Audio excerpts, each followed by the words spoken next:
Imagine working harder than anyone you know. Imagine sacrificing your time, your energy, and your teenage years chasing a single dream.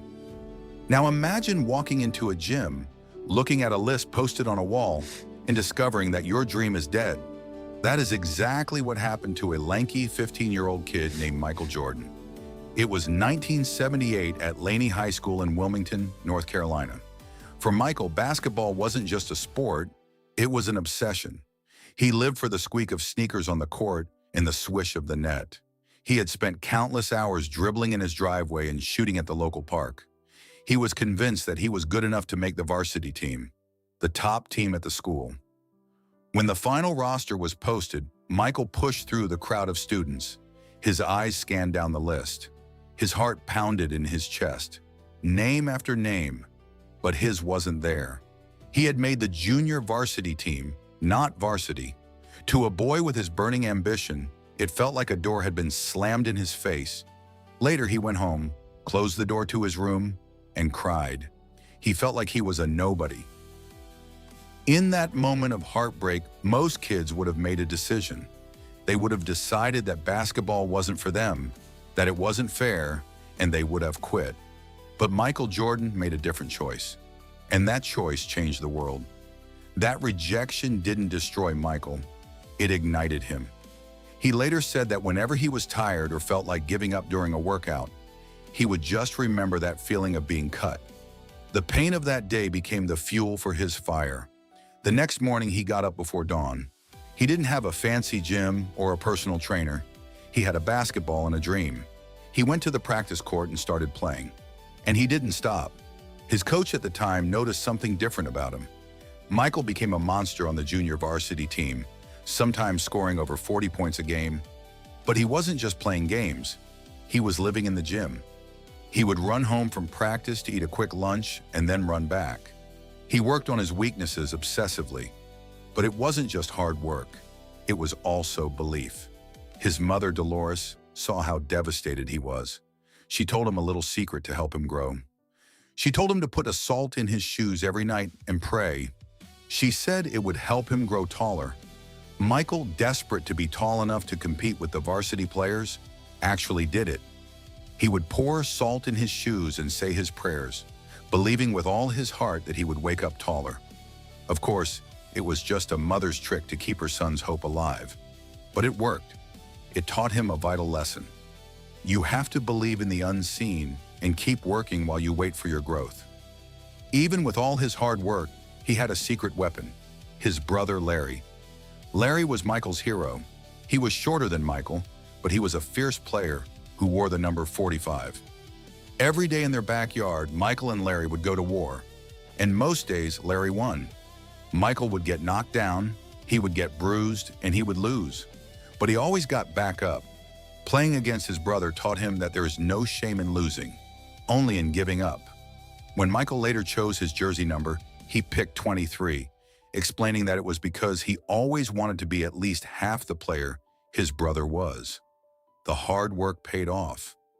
The next year, Michael Jordan, now 6 feet 3 inches, not only made the varsity team, he was a star.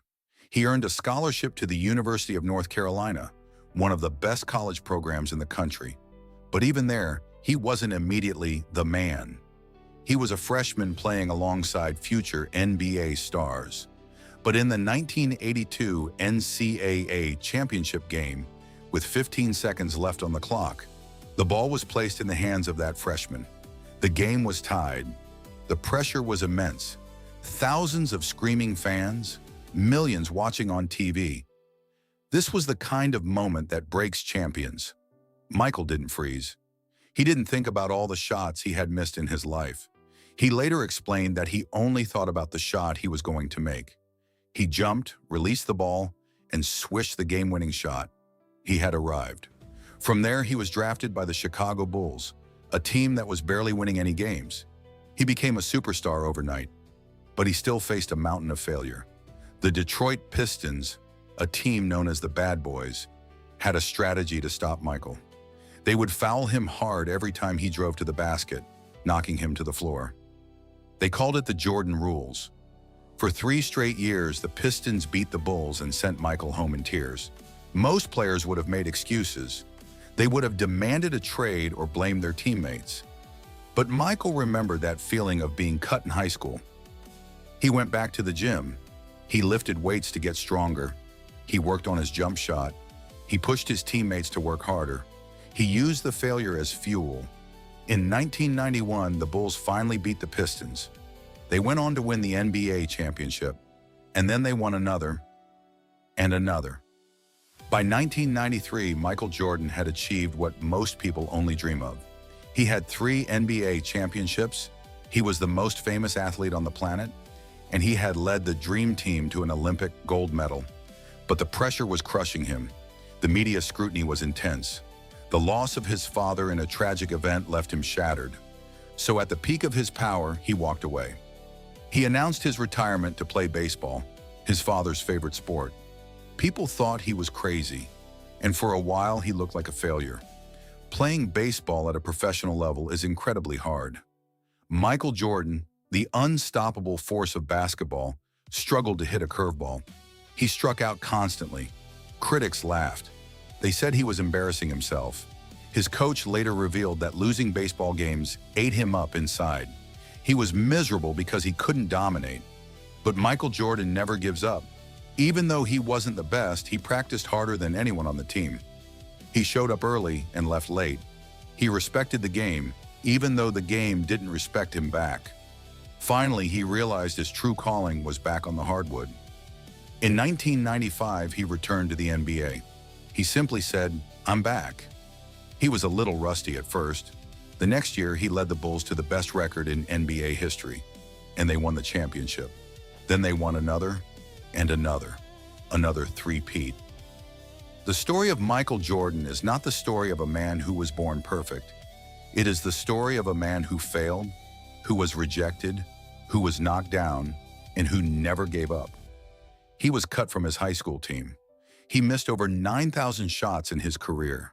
He lost nearly 300 games. He missed the game-winning shot 26 times. By every statistical measure, he failed more than most players ever play.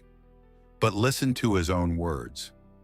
"I've missed more than 9,000 shots in my career. I've lost almost 300 games. 26 times, I've been trusted to take the game-winning shot and missed. I've failed over and over and over again in my life. And that is why I succeed." That is the secret.